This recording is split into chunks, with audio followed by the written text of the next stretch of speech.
the way, I welcome up the Prime Minister to open the case for opening government and speak under the motion that stands in their name.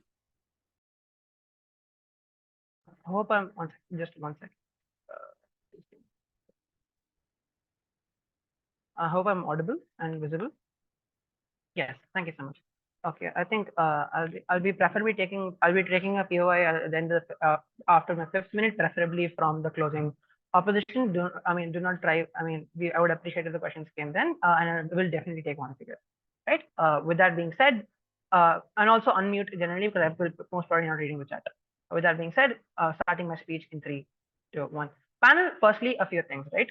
Understand that this motion talks about a few things. Number one, we will come and tell you why it's beneficial for progressive parties to opt into this, given the current political climate that happens in these electorates. But also, we'll come and tell you why this is likely to be a true thing, i.e., why is it going to resonate with the voters, and B, why do you feel that this is actually able to push narratives to solve structural problems that the progressive parties deeply care about. So, based on summarizing, we'll talk about 2 arguments. Number one, how it increases electoral capability, but also how it helps push narratives that question structural problems in society. Okay, with that being said, understand that a huge problems that progressives face in their messaging, especially in Western democracies, is the fact that they often lose out in the often the rural, often the more conservative parts of the country, right?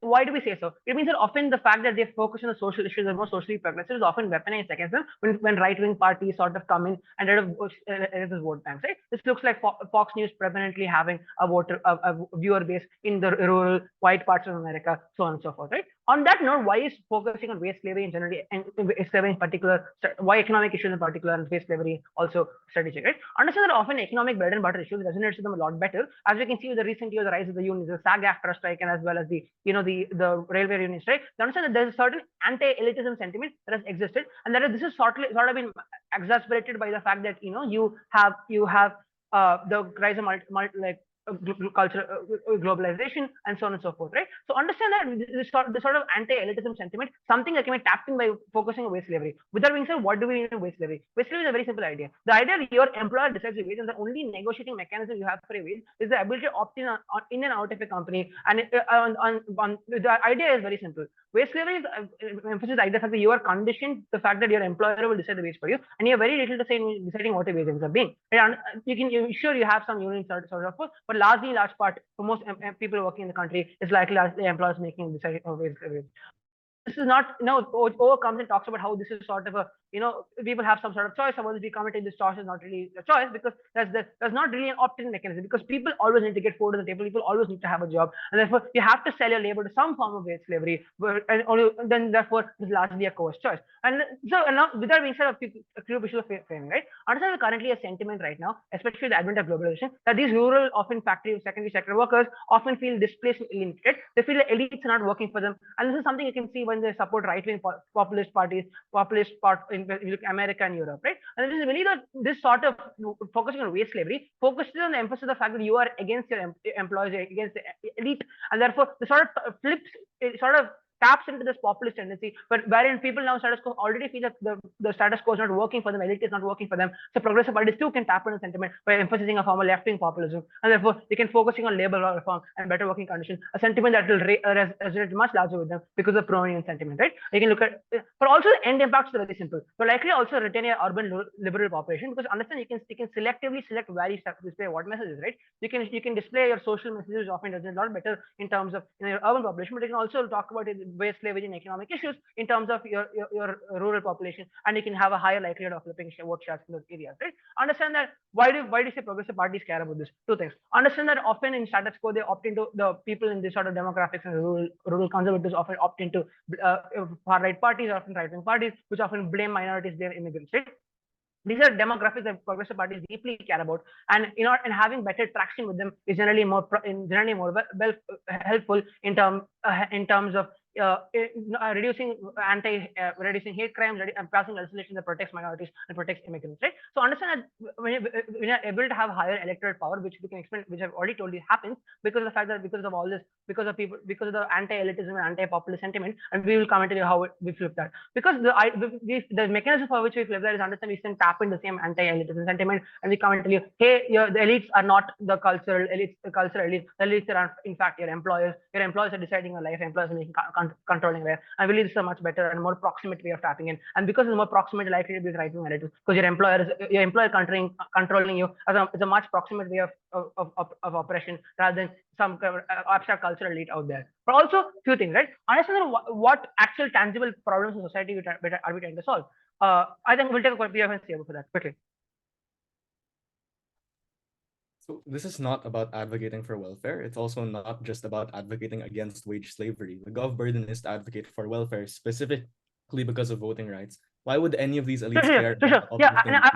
Yeah, we will get to that. Now, question we will now get to impact how it impacts voting rights. Very simply, understand that it's in many countries in terms of your voting day is not a holiday, especially if you look at the context of America, which means that often factories, if you're interested, in busting unions, or interested in passing anti-labor, you don't want pro-labor laws passed, pro-labor defense position laws, you can lobby this part. You should understand that you generally have an interest of you can keep your factory working on voting day, and you can prevent people from taking a day off, and in general you can prevent people from voting, right? Also, but also understand that fact that because these people who employ them, because these corporates often have interest in not passing labor law reform, they can often engage in forms of political lobbying, which often in which they can gerrymander voting booths to be extremely far from people where people work or where people live, or in general that means that people have lesser access in going voting day. They can also because understand the fact they can also make it extremely hard for people to get days off to vote, and so on and so forth. We believe that this sort of, because of wage slavery, it directly taxes the fact that you cannot vote on, you directly can get gerrymandered, you don't have access on voting day. But also specifically understand that we necessarily tell you that this sort of undermines democracy, because the entire idea of being able to vote means that you have a right to make decisions about things affect you. Understand that the idea of wage slavery creates a power differential within a company, means that there are a certain amount of people who necessarily have more power than people below them, which means that you have people because wage slavery likely means inequity distribution. We have like a power differential, and power differential often translates lobbying power, which means that you have a certain group of people who are disproportionately more influenced the political system than the people at the bottom, which essentially undermines the concept of voting rights, undermines the concept of democracy, because understand that the idea is that everyone's votes should count equally, but in reality, the people with the lobbying power, people with super PACs, the people who can pay the politicians are often necessarily paying more. Understand that, and in general, the general consensus that often the idea of wage slavery also affects democracy, economic democracy within a workplace, because understand the entire premise of democracy, you get to decide things that matter to you. But in the economic sphere, you do not, you have an entire sphere of life where you do not get to decide what happens to you, which means likely affect the concept of voting age in a country, which is the fact you can control things that happen to you. So on three fronts, we commentary on voting days, likely with gerrymandering and corporates and making it harder for the employees to vote. But also we commentary that the wage slavery necessarily creates the fact that there's a power differential within a company, which means the lobbying power is going to happen. But also C3, we commentary that they understand that wage slavery makes it harder for economic democracy within a workplace. For all of these reasons, very proud to.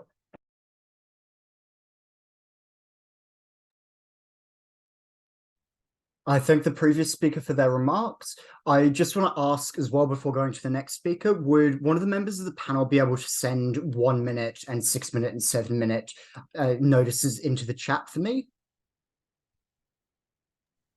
Yeah, I can. Great. Thank you for that. So without further ado, then, I welcome up the Leader of the Opposition to begin the case for the opposition bench.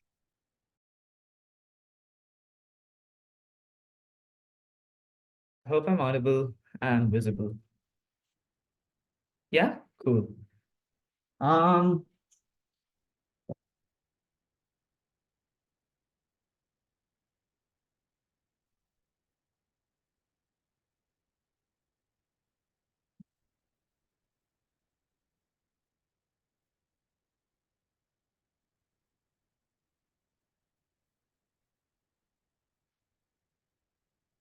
Cool.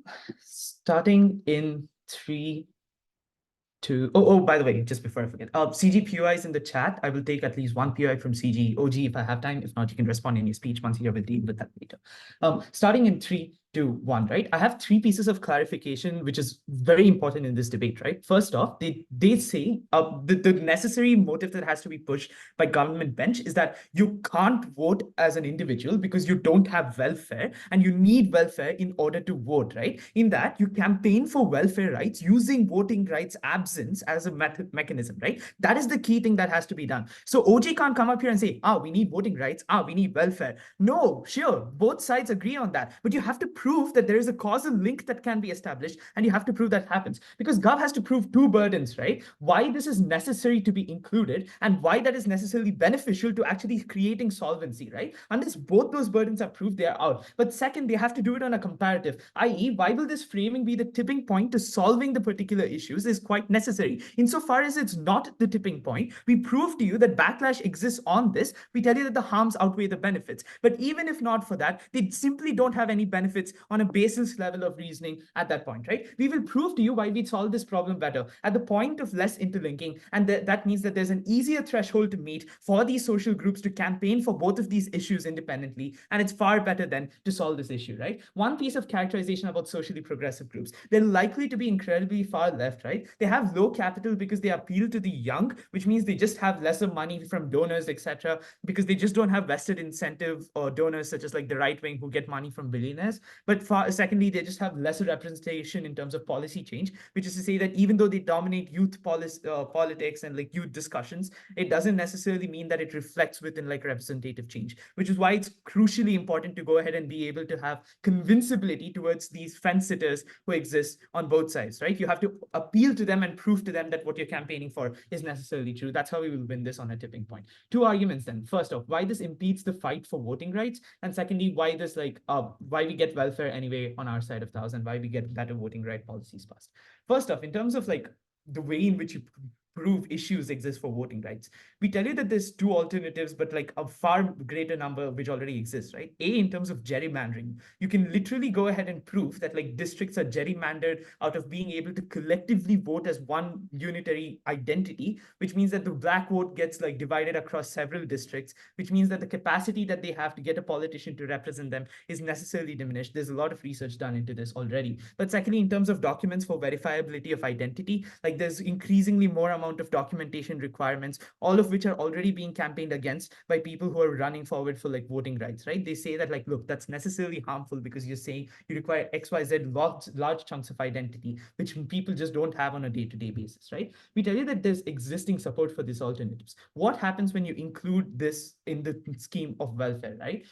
The first question is, why is this specifically required, right? We don't think OG actually fulfills this burden, but I'll prove to you why backlash exists and why that's bad. But secondly, we tell you that it looks like a reversal of policy, right? In terms of saying that like these groups have used structural reasons in the past, in terms of saying that they have actual proof towards the kind of campaigning that they've done, that there's been structural research done in the forms of like pushes that they give, and as a result of that, it just has far more backing. Now, this is perceived as a flip of that, which means that at the point when you have low political capital, it's very hard to disseminate this and to prove this to the larger chunk of majority. So we prefer our alternative. Why is this harmful then? 3 reasons. First, it's just far harder to prove. Establishing a direct causal link between wage labor conditions and like impediments to voting rights is incredibly complex and just has like no empirical support, right? It requires economic proof of some kind, which is far easily challengeable, right? Because it's simply just causal in nature. But secondly, it's far harder to convince individuals at the ground level to opt into your movement because they know they're stuck in bad jobs, but using this is unlikely to get more individuals in, because the kind of individuals who are already voting, who see issues with voting rights, already do see those issues. And the kind of individuals stuck in dead-end jobs already see those issues with regards to welfare schemes, which means you don't get a delta, but we will remove OG here because OG just says, oh, we need welfare, oh, we need voting rights. Sure, but what does the link establish? Note that these individuals already have time, right? Which means that they end up up voting anyway. Obama literally won the presidency because of the greatest black voter turnout, which means issues which are more proximate to them are already like things that are campaigned on and already things through which you get more amount of vote in, right? But thirdly, it just is far easier to create backlash. There's three reasons for this. Whenever you argue for welfare, you're already seen as bad. Majority sees it in terms of game theory, that you're taking money from the most productive for the most useless within society, right? It detracts from the capacity to campaign for voting rights, since you now get backlash from these groups who necessarily see you as like going ahead and asking for more welfare in order to just vote. But secondly, the narrative gets perceived as being speculative or ideological driven, lacking in concrete evidence, because it's much easily provable that the alternative is true. First, in terms of empirical evidence, by just saying, look, my friend did it, why can't you? Secondly, listing other factors which actually are much more easily accessible to them by saying that, look, it's on the walking route to your place of work, you can just do it in 15 minutes. But thirdly, it's just far easily flippable because all of this is incredibly non-concrete. The narrative polarizing public opinion, especially among those who view the term wage slavery as hyperbolic, because it makes it seem very unrealistic, right? It's easier to flip and easier to say that it's incredibly hyperbolic and not true. But finally, why is voting seen as proximate, right? Because there's many methods to make it accessible via mail-in voting, which is to say that even the majority uses mail-in voting. It's even pushed for by the right wing in status quo, right? It's very far used, so you can't just say it's not visible. But second, a hardworking day is seen as the basis of many countries like in the US. The majority says that even I do it. I'm working so much. I spend 12 hours of work and still can go out and vote. Why can't you go ahead and vote when you spend XYZ amount of time on a break? This is how you mobilize backlash, and that's how you mechanize it. And that's how those problems are created. The impact on this is twofold. A, interlinking is bad because you get pushback against one idea when it's used for the other idea too. You want distinction because it's much easier to show relative direct relation to the issue. But this is important. The resources needed to prove this now is incredibly high. Research funding is required. Media campaigning is required. But on the comparative, gerrymandering, etc., already has these things done and is known to the public. So it's much more easier to mobilize that to get what you want. But we help the most vulnerable people better because campaigning for mail-in voting is done better on this way when you don't threaten it with like pushing it for getting backlash from the people who are anti-welfare, because that's more proximate to these individuals who can't spend the time and get the vote anyway. Why do we get welfare anyway? We get it through wage progressivism, tax increase, and it's easier to show this, right? Biden can show why the top 1% avoids taxes. All this research is already done. You can already show how the daily wage limits are very low. All of this means that like even if it's not done, you can advocate for greater infrastructure spending, which helps these people. It's worse on their side because backlash, as I explained before, but also because it's seen as furthering poor narratives on why it's laziness and why it's just bad capacity on these individuals. And the blame then shifts to these individuals at the point when you interlink. You have to prove a delta to win on Cup. Extremely glad to oppose.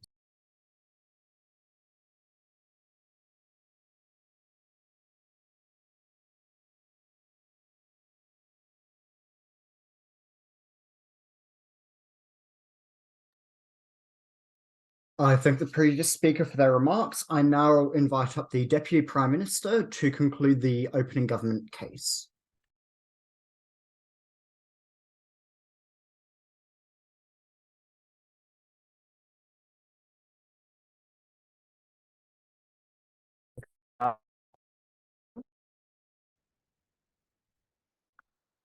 Hello. Good. This is Rohan. I'll be speaking on my partner's device. Starting in 3, 2, 1. Part of the problem with OO's case is every claim that they are trying to run relies and is contingent on the fact that there is no link between wage slavery and the voting rights or voting ability being impeded. When they say that people won't be mobilized enough, or that they won't get enough corporate support, or that there won't be enough funding, or people can't buy into this policy because there's no link, that assumes that this link doesn't exist. As long as we prove to you that there is a link between wage slavery and voting rights being impeded, all the claims fall flat. Our burden in this debate then becomes very simple. One, we prove to you why wage slavery does impede voting rights. And two, once that link has been established, why political parties, progressive liberal parties, should run this claim, right? Our first speaker gave 4 structural reasons as to why this link does exist, all of which were unresponded to. Their only rebuttal to this was, well, you need to do a lot of research and that leaves a lot of money, right? 4 reasons. 1, how gerrymandering increases On our side, when you entrench and support the system, that creates a divide between the workers, the employers at the top, and the employees. It gives them significantly more bargaining power. It gives them a lot more leverage, and it entrenches them so that they can gerrymander further. This results in voting booths being kept far away from the working party, etc. Two, he gave you logistical reasons as to why voting rights are impeded. It is easy for an employer to basically make extra working hours, basically make the workers work more on the voting day, or basically keep the booths far away, or basically put punitive measures if the voter decides to go out or is not in the factory on that day, right? It is significantly easy on our side in a system where wage slavery exists because of how wage slavery is characterized. It's significantly more hard for workers to mobilize and basically argue against the system. Third, he also told you why on a principle it impedes voting rights, because the way wage slaves are basically built are that they don't make economic decisions for themselves. They are bonded to an employer. They have not made any decisions within their own ambit. Everything that they live is forced upon them by their employee, their living conditions, their wages. So basically, they have very little agency on their own to vote because they're not aware of these issues. So on principle, their voting rights are impeded because of how little access to information they have, access to financial security, etc. So on principle, he gave you reasons as to why wage slavery impedes your ability to vote. And fourthly, their only piece of rebuttal was that research should happen to establish a link, but that's a logistical problem. We gave you structural reasons. Research is something that liberal parties will invest or put money into if it means that they can cater to a large chunk of their voter base, right? Now that we've established this link, all of OO's claims about how it's tougher to rally, how people can't buy in, and how there are alternate ways to cater to the people fall flat, because we have told you this is a new effective way. Why are wage slaves the single largest stakeholder for a progressive party, and why are they an effective vote bank? Multiple reasons. First speaker gave you characterization as to how wage slaves necessarily are destitute people below the poverty line and are bonded to their employer. Second, our first speaker gave you characterization as to how these wage slaves will generally be large groups and generally bonded to their employer. Why is this the case? Because these employers can control the pay, will generally be low pay, and they can afford to have a large section of workers, which will likely be a large, big union. Third, he gave you characterization as to how these unions will be dissatisfied and they'll want to rebel and overthrow the current system. With these three pieces of characterization, poor are their unions and they want to unionize, it is a picture perfect description of the liberal voter base these liberal parties want to galvanize. Fifthly, additionally, there are groups of liberal supporters and not exactly the wage slaves. The wage slaves are groups that liberal supporters hold as highly vulnerable groups.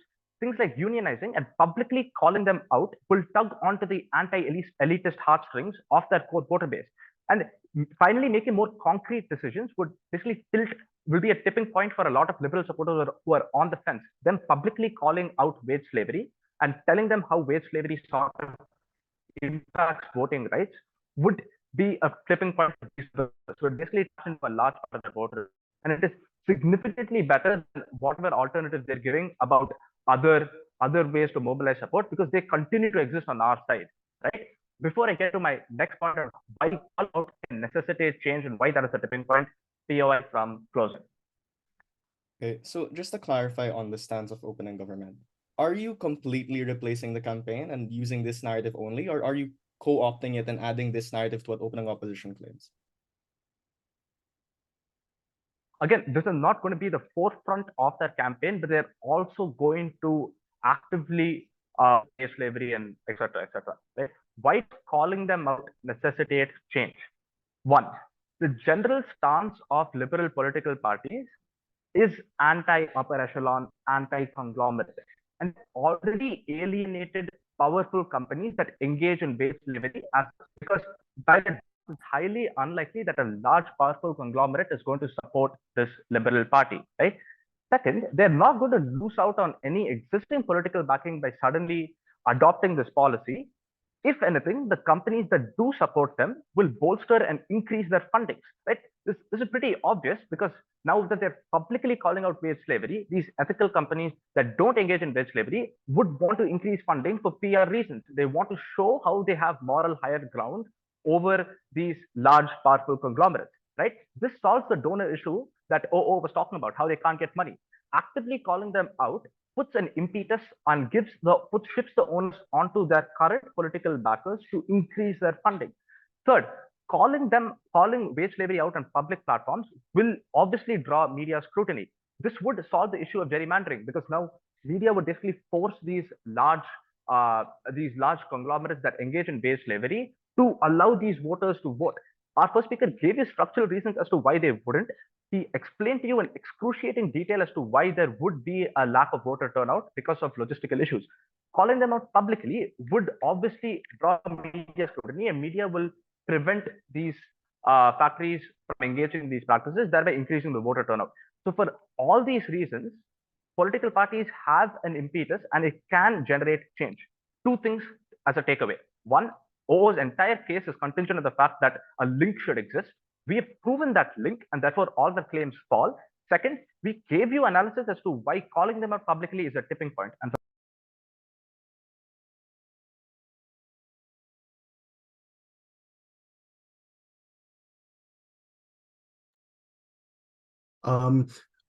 Okay, so you've dropped out there. I can't hear you anymore, but you're over 7:15 anyway, so I wouldn't have been able to credit it. Yeah, so in that case, I welcome up the Deputy Leader of the Opposition to conclude the case for opening opposition. Yeah, just give me a second.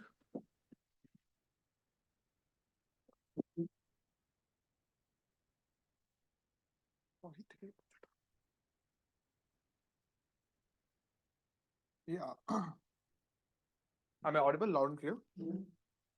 Great. I'll take a POI from CG. POIs exclusively through the chat. All right.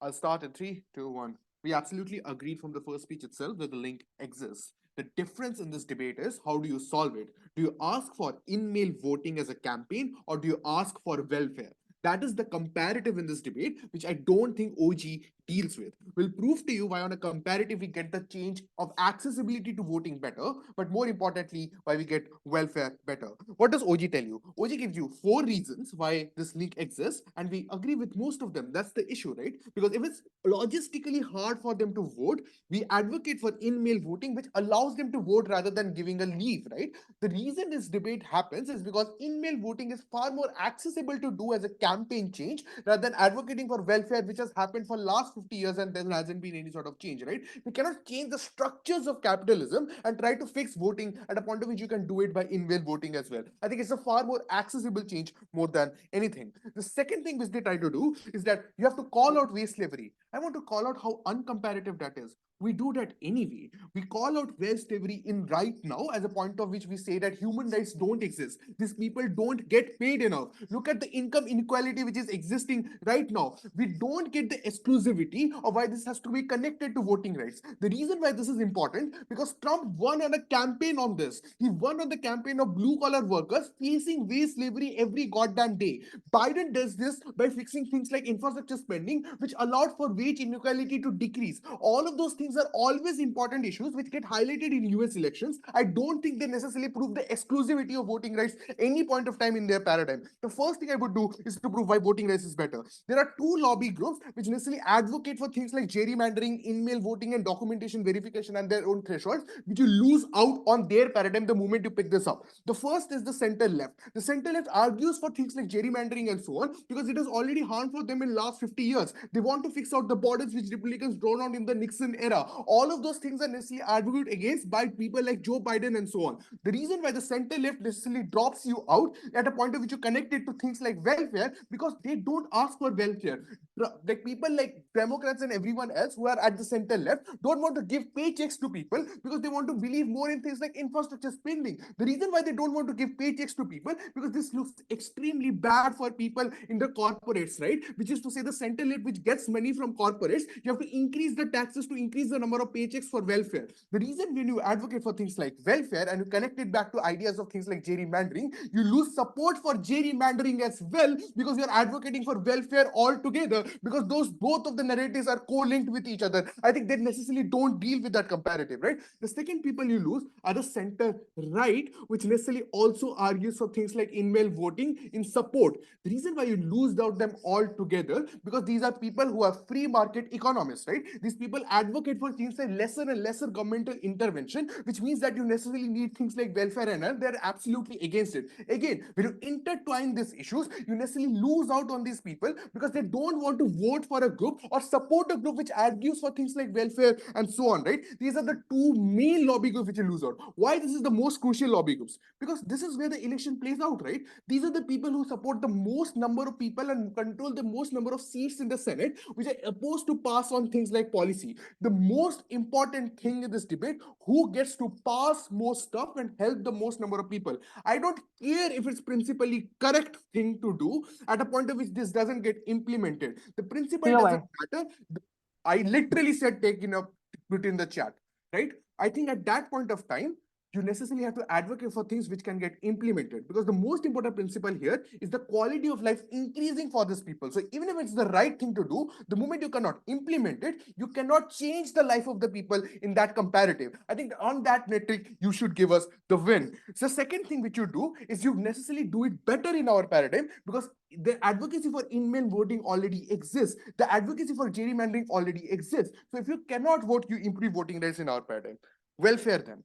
The first thing to note is that the people who actually want welfare, or the people who necessarily support welfare, or the people who are part of wage slavery, you lose on them out. I want to necessarily point out the campaign on which Donald Trump is running right now, and all the primaries necessarily say that Donald Trump is the front runner to win elections. Why? Because most of his voter bank believes in things like voter frauds, people who have cheated in things like in-mail voting, people who have necessarily cheated in terms of their voting rights, people who have necessarily gone to support things like gerrymandering.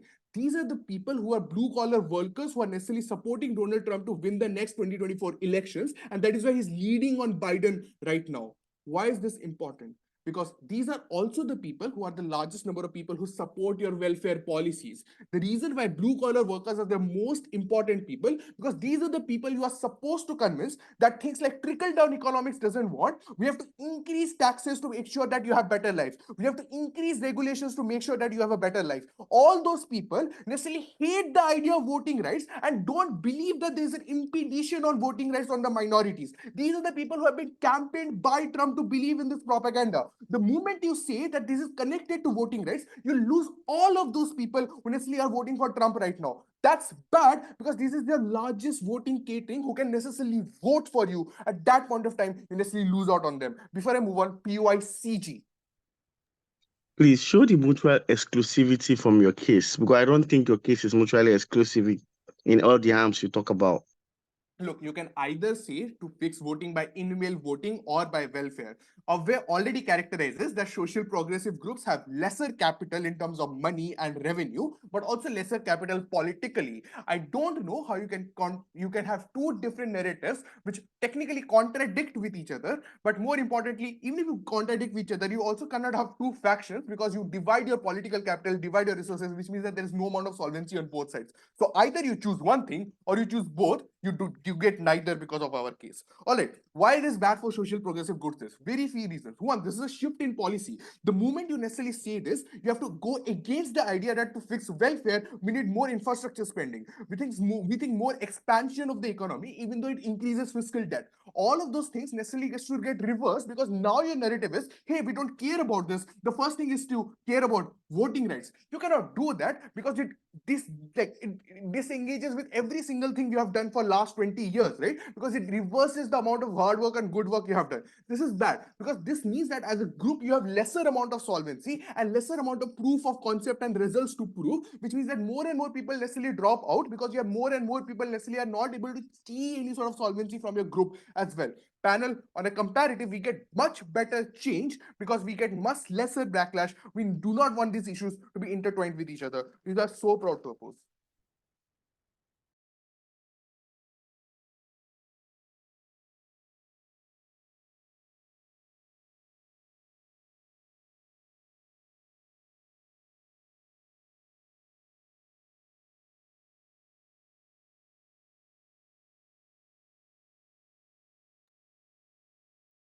Yeah, if you'd like to go to the bathroom, you can. We're doing okay for time, so I'm happy to wait a minute.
Okay, Much is back. So in that case, I invite up the government member to commence the case for closing government. Hi, am I audible? Okay.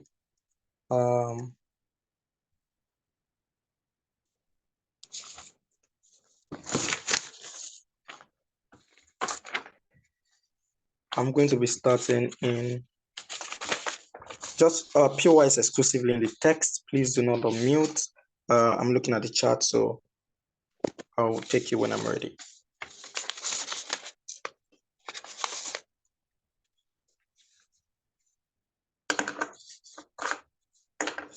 Okay. Without further ado, let's start in 3, 2, 1. Mr. Speaker, there are two key problems with the OO case. The first is this debate is not a debate that says we will exclusively do this particular thing, this form of narrative advocacy, exclusively in and of itself. It says part of their campaign. So it means that this looks like instances where there's a need for allyship across all of these particular minority groups that exist, these socially progressive groups that exist. These are the sort of advocacy that does bring them together. So these particular individuals still do, this particular group still do individual advocacies in and of itself. There's a reason why the CAP team makes it part of their campaign and not exclusively the narrative for their campaign. The second thing that I would like to note here is that opening opposition is largely contradictory because DLO says at the top of their speech that they agree that these particular two issues link with each other, right? And then at the tail end of his speech from DLO, he says that, oh, these two things also contradict each other and give you a lot of harm that largely comes from this particular thing. Notice that there are two problems with this. One, it makes their case less persuasive in and of itself because we don't know which is which. But then secondly, according to British parliamentary rules, you are obliged as the panel to pick their first mechanization, which is that these particular two issues actually do link in and of itself. Good. I'm going to be proving two things in extension. One, why we need to actually link both of these particular issues in terms of our narrative advocacy and not to do it independently. And lastly, why we likely are going to get change. But firstly, I just want to say this. In a capitalistic society, very capitalistic society like the United States of America, we think that wage tends to determine your priority and incentive to engage within political issues and elections.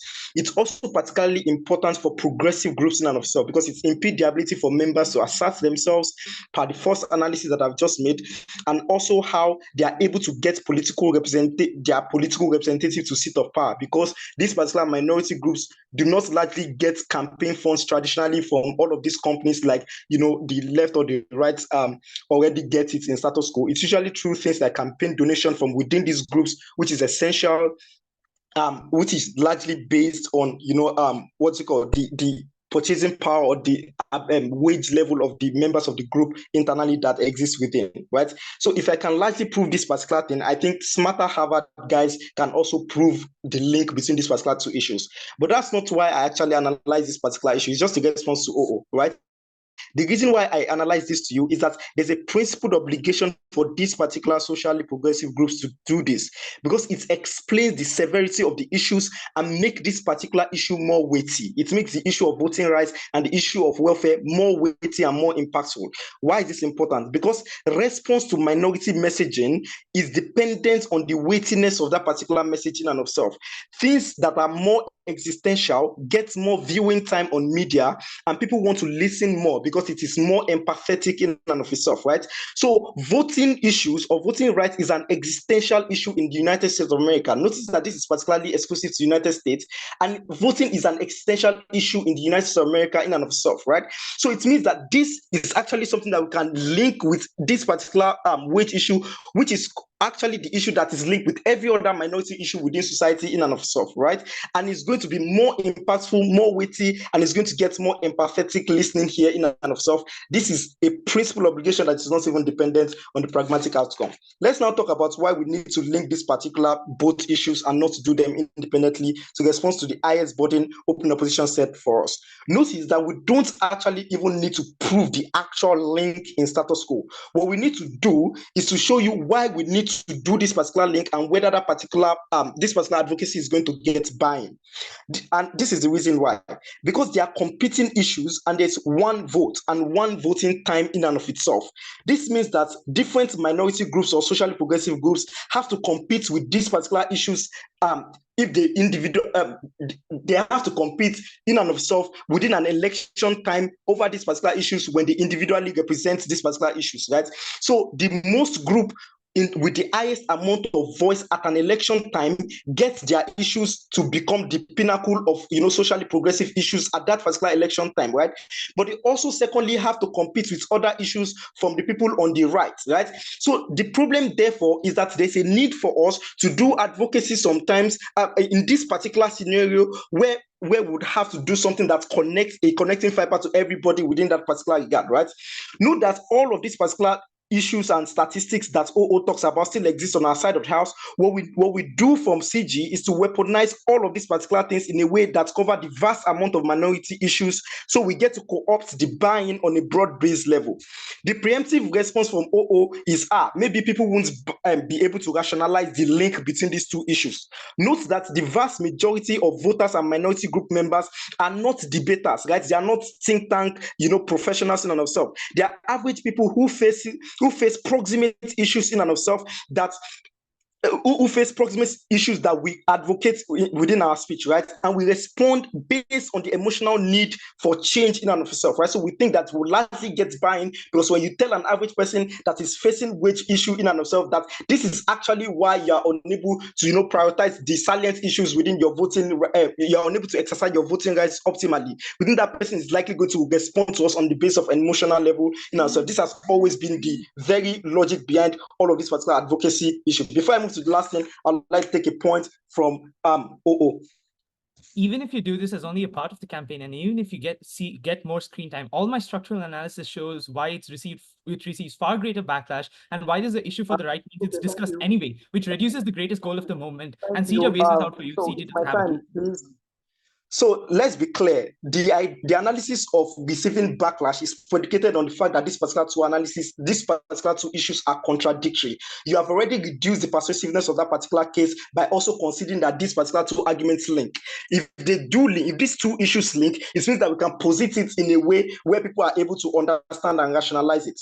Notice that on the idea of change, OG says that co-opting the right, the conservative part of society is something that is a benefit for change, right? We think this is weird from CG because ideological division oftentimes don't care about rationality, right? So we think in the vast majority of the instance, they are just going to say that, the left or the progressive groups are being dramatic in and of self. This same response goes with the analysis that comes from open opposition about the people who already voted for Trump would not necessarily agree with us. Our side is based on broad-based idea. Different social groups are able to align particularly on a grassroots level because it's no more this elitist form of narrative that we do. Is something that directly ties to the people on the ground within this particular group and across the groups ultimately. And this is why we are able to win from CG.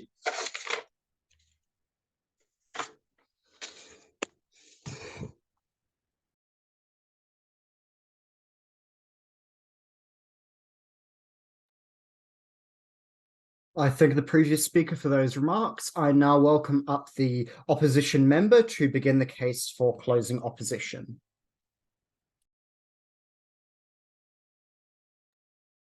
Okay, bye. Oopsie. Okay, so as I indicated, my name is Dim or David in the tab. Pronouns are he and they. I'll take PYs through voice. I'll prioritize opening, but if opening does not have, then I'll gladly take closing. Okay. Starting in 3, 2. Oh wait, sorry, I'm missing a paper. Okay. Setting in 3, 2, 1. In a debate about strategy, about how to get more welfare for people, opening opposition focuses way too much on the negative, and the positive that they give is just some principle as to why it is going to be wrong. What we're going to be explaining coming from closing opposition is two very basic things. The first thing is we're going to give a much more charitable version of the opening opposition argument and explain why this overall worsens the campaign. Notice that they give no comparative opening opposition as to how welfare will otherwise be justified. We will give that comparative and why that's going to immediately put us over them. Secondly, we're going to explain why, assuming Gov works, so we're far more charitable than opening opposition, and this actually does succeed in getting welfare for people, why this reverses the welfare advocacy, given that you pin it on improving voting rights.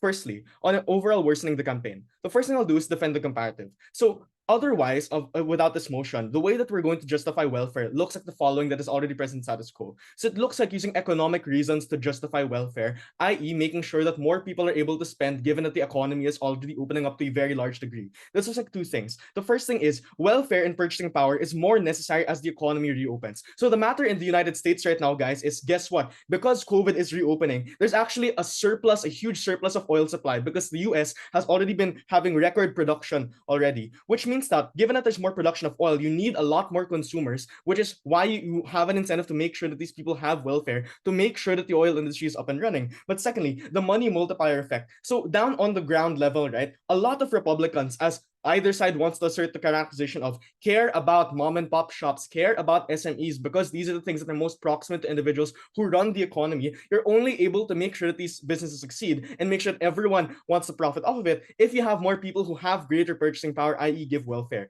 This provides at least some comparative that opening opposition does not deal with. So even if closing government tries to respond to it, we're already above opening opposition in that regard.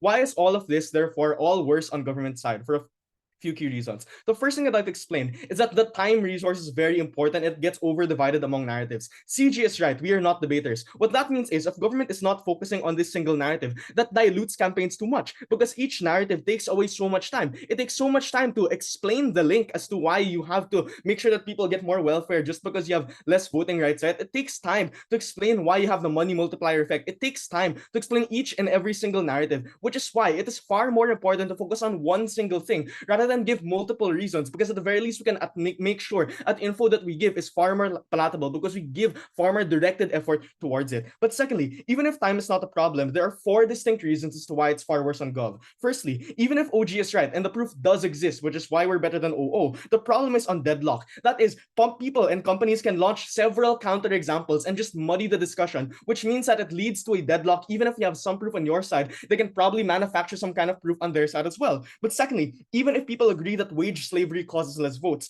they can challenge the term of exclusivity, right? That is, why does it have to be in terms of welfare? Why can't we just extend election hours? Why can't we just regulate companies' days off to vote? It is this burden that government does not prove this far, which deletes the whole burden on their side of the house because you need to prove exclusivity for people to believe you. But thirdly, even if people believe that it's exclusive, people just care far less about voting rights right now for 2 things. Firstly, OO says, like people hate voting rights, but the context of the US right now is that the current happening right now is the midterm elections, right? It's just not as important to people as the general election, which is why it's just not urgent right now. But secondly, it's just not proximate. Like even if it is weighty, it can be weighty, but not proximate to another individual. Like if you're a privileged individual, you're probably not affected by voting rights, which is why you just don't care about it at all. But fourthly, even if people do care, it doesn't lead to material action because it takes too long to pass. It takes so many months, which is why once you get this actually getting to go, you're unable to apply it properly because the elections are already done. The midterm elections are going to be done in the next month, which is why it's not generally not applicable. This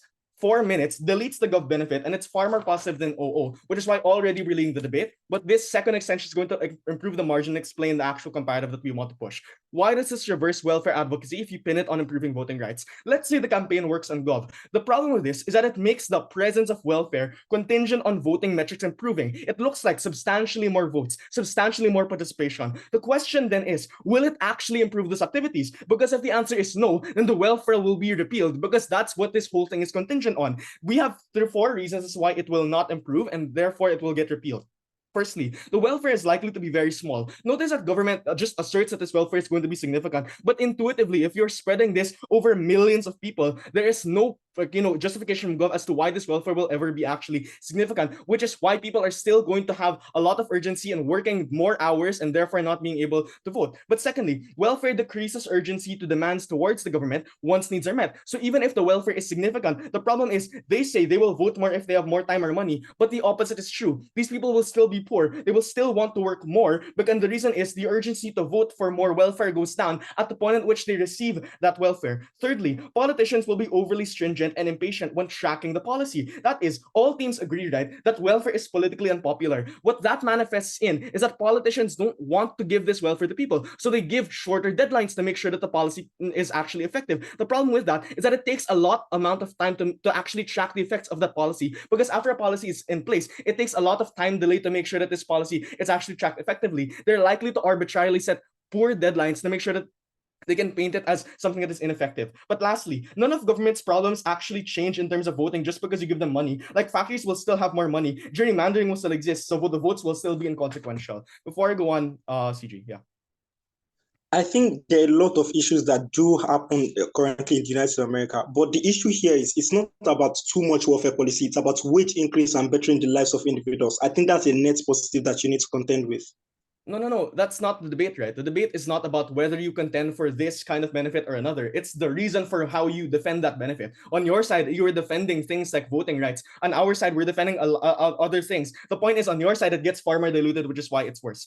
Notice that all of the reasons I just gave prove that the added welfare won't significantly increase voting. That's bad, because if you make welfare contingent on an increase in voting, the justification for welfare goes away, which the impact is then is that it gets repealed. That is a debate-winning harm, firstly, because it's irreversible. So it's much harder to ever advocate for it again, versus on our side, even if we get welfare far slowly, it's at least guaranteed that it's not going to go away.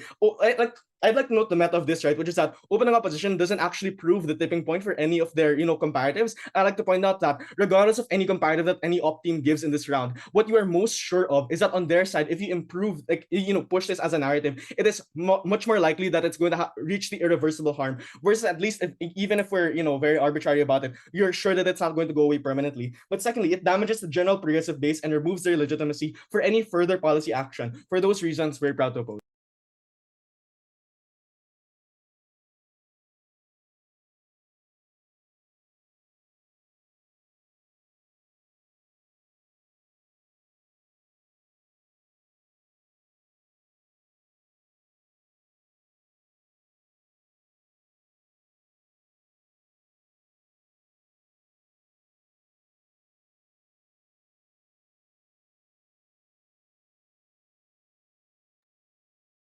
I thank that speaker for their remarks. I now invite up the government whip to conclude the case to government bench. Am I audible? Am I audible? You're audible, yeah. Okay. Starting POI in the text, please. Exclusively. Yeah. Starting in 3, 2, 1, go. The biggest problem with opening opposition is most of their case either times are uncomparative or most times they are not logical, but other times it's both. 3 things. 1, on gerrymandering. Firstly, I don't think this is the 1960s, right? So a lot of people are aware of gerrymandering becoming the problem and increasingly become better. But secondly, I think that we are solving we are focusing part of our campaign on this. It is quite unclear why we have to abandon gerrymandering completely, like as form of a comparative, right, on our side of the house. Given that you've not proven why this is the counterfactual, it's quite unlikely why you have to buy this case. Lastly, we can still posit that gerrymandering is still an economic problem. That due to the fact that the kind of politicians who go into and gerrymandering these particular places do that because of lobbying reasons, because of they have economic power to do so, because of the kind of politicians we want do not get in because they have insufficient funding. And the reason why they have insufficient funding is because we have wages salary. Definitely, it simply means our crowdfunding of our politicians to win this particular election is less likely. So even if you want to talk about that, we can still make it this particular case, right? But lastly, I never really think this is debate winning, right? They never really explain to me why just removing from gerrymandering is debate winning. But lastly, given that we already give to you that most politicians don't want to be outrightly racist right now, it is quite unclear why this point is excruciatingly important. Second thing about backlash. Firstly, I don't understand this backlash point. Presumably, they want welfare on their side of the house. All their backlash that exists from the hatred of welfare, oh, majority don't like the poor, they think the poor is lazy. All those things will exist on your side of the house too. It is quite unclear why that is mutually why that is not mutually, like why that is mutually exclusive, because it's not. But the second thing is that on our side of the house, we think it's even better. Why? Because we're able to co-opt empathy and make it weighty to the extent where it is less likely for them to revolt in this particular case. But secondly, in your own side of the house, when you actually fight welfare, the way you do it, you put the interest of the poor diametrically opposed to the interest of the rich. You do not tie it to voting or problem that is systemic. You tie it to poor rich people, right? Given that, oh, these particular rich people, they are exploiting us, companies are doing us bad, and the likes. It simply means that backlash was in us, your side of the house. Why is this likely? Because these particular rich people own the media, they own company, they can lobby government. So it is quite unclear why backlash will exist on our side of the house and it won't exist on your side of the house. That exclusively focus on the powerful and the rich that usually this backlash is going to originate from. Lastly, on Donald Trump voters. One, I don't understand this particular point because notice what they say here. Donald Trump voters hate voters, right? But they love welfare. It is quite untrue, right? Donald Trump voters are one of the people who hate welfare because Donald Trump will say, oh, something like, oh, they want to bring communism in our states, right? They want to bring communism in our states. So basically, it is quite unclear why we should even care about these voters. But secondly, I don't think I don't know, social progressives should care about these particular voters because they won't vote your candidate anyway. They won't listen to your message in any way, even if it is about them, even if this issue is something that caters to them. Due to the fact that politicians have the incentive to cater for them, due to the fact that they are usually very ideological, due to the fact that most of them exist in echo chambers, it is quite unclear why you are going to get this particular benefit or why they are actually going to come to our rallies or vote for our candidates or even listen to our lectures or even watch our media stations. Simple thing as watching CNN, they literally won't do it because they usually are going to work for news. So it is quite unclear how their impact materialize. Before I go on, yeah, POI. CO is out since they concede we are sufficient to prove our burden, and also I spent 2 minutes in my speech proving the comparative. But the issue with your case is that you miss all the nuance on how we tie it to the linking of these two campaigns. Backlash may be symmetric, but it's worse when you make things proximate. All right.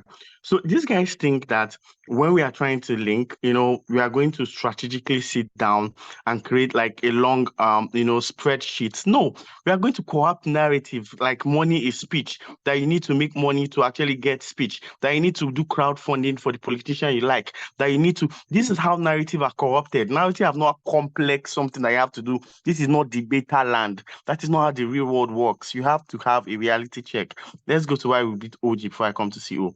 One, I think OG's benefit of co-opting the right in terms of the right people, it's something that it's non-exclusive.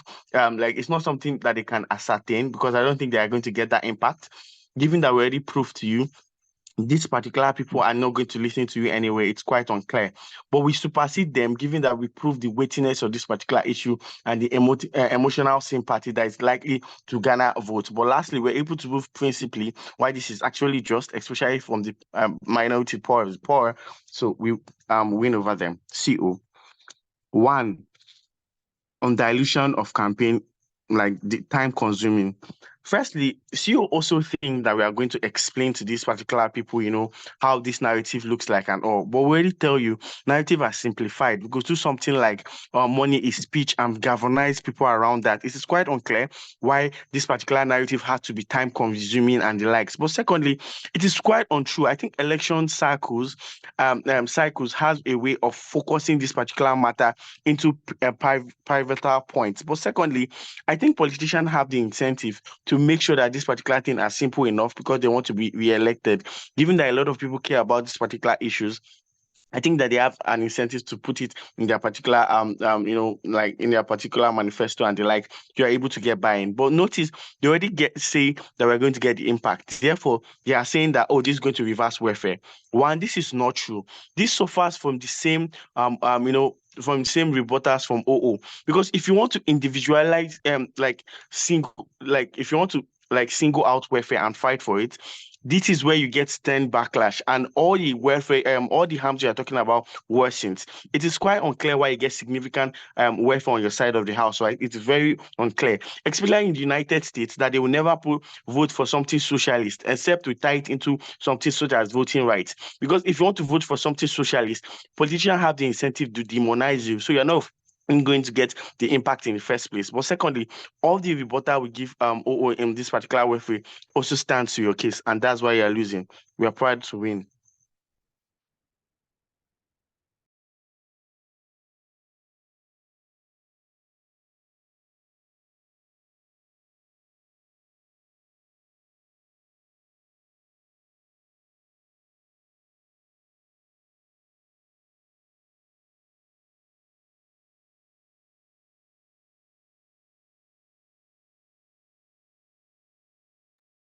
Hello, was I audible? Yep, you're all audible. I thank you for your remarks. I now invite up Opwit to conclude the debate. Hello, am I visible and audible? All right. POIs through chat, I'll prioritize opening. Pronouns are she, her, although no one's going to speak after me. So, all right. First thing I want to do is I want to take down CG case, because CG's case is entirely about how when we make welfare contingent on voting rights, it becomes a more uniting factor because there exists a multiplicity of issues. This issue is uniquely important to all minorities who want stronger voting rights. Therefore, it's just going to make it easier for everyone to just care about welfare. Here's a few reasons as to why it's not likely going to be a uniting factor. Number one, because they're right, most people aren't debaters. Most people are incredibly myopic. So even if they do care to some extent about other things and they want to vote for other rights, they aren't exactly going to be able to see how being able to increase voting rights is going to directly lead to a lot of the other future rights that they want. Most people are probably going to care about the things that they want that are most proximate to them, i.e., I'm probably going to care more about other issues that are more proximate to me versus the more abstract benefit of being able to vote more. We think this benefit's incredibly unclear to the average person, right?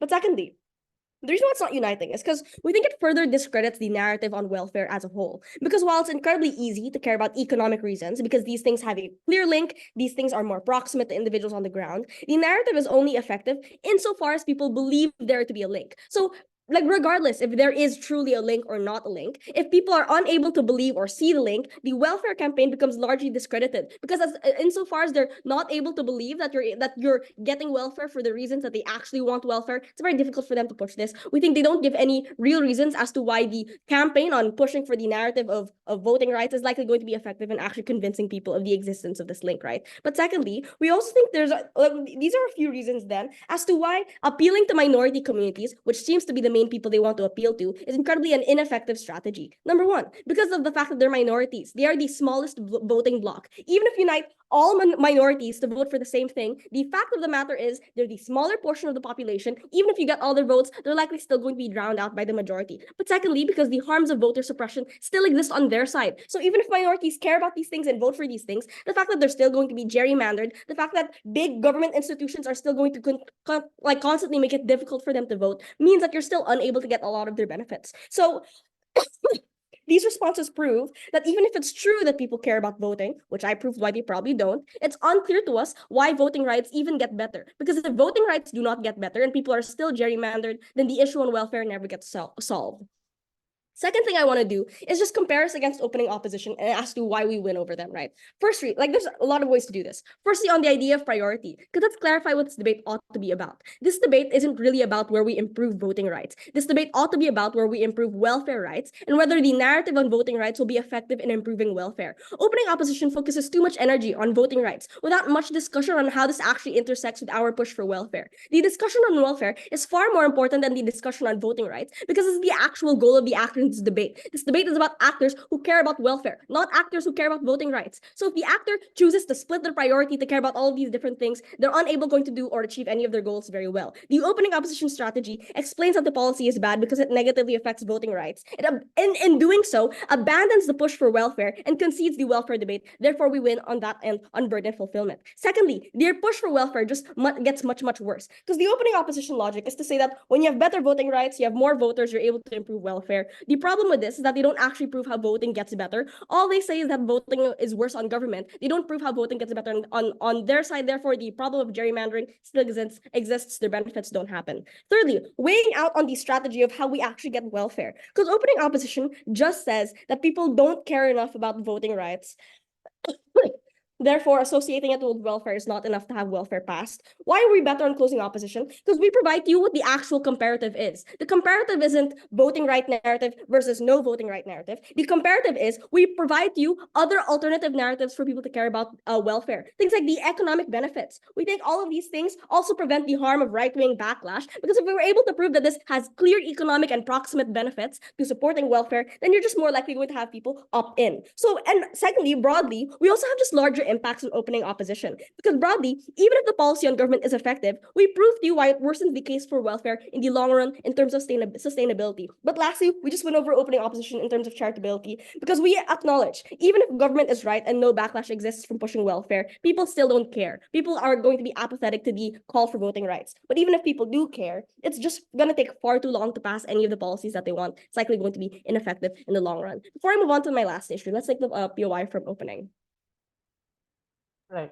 So your point about there's going to be a sort of like you talk about well, there are alternate ways to push welfare, such as focusing on the economic consequences of being positive. Isn't that symmetric?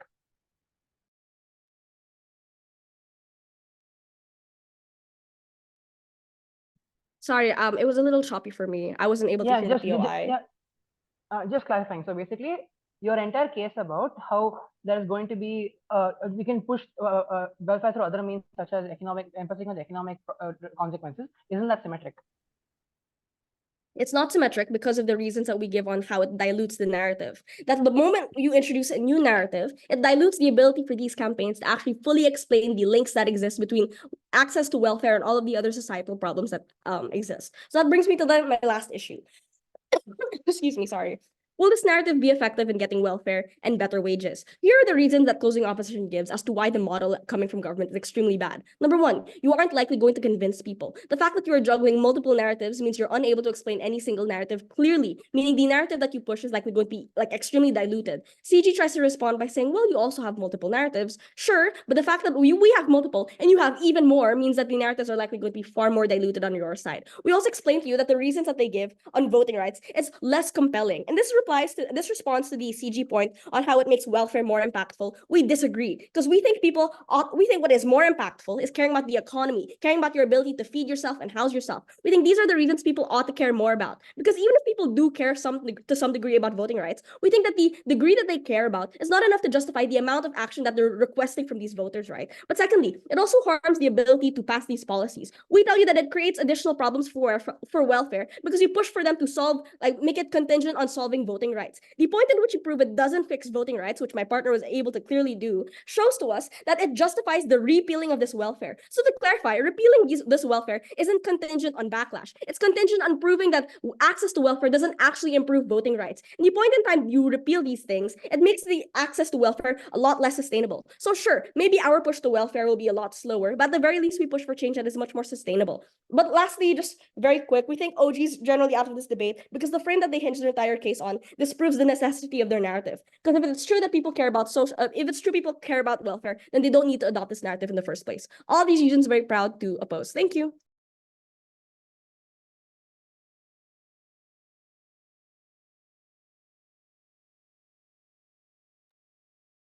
I thank that speaker for their remarks. Now we will go into deliberation. So what I did last round, and what I think worked quite well, is we, myself and the panel, can hop onto the Discord channel. So I think there'll be it'll be room 1, and there should be a judge's voice channel or something like that. Would that work for everyone on the panel? Yep, that'll be all right. Matheos saying it's being used right now. Let me give it a check. General room 1 OG. There's a bunch of people in there. You're right.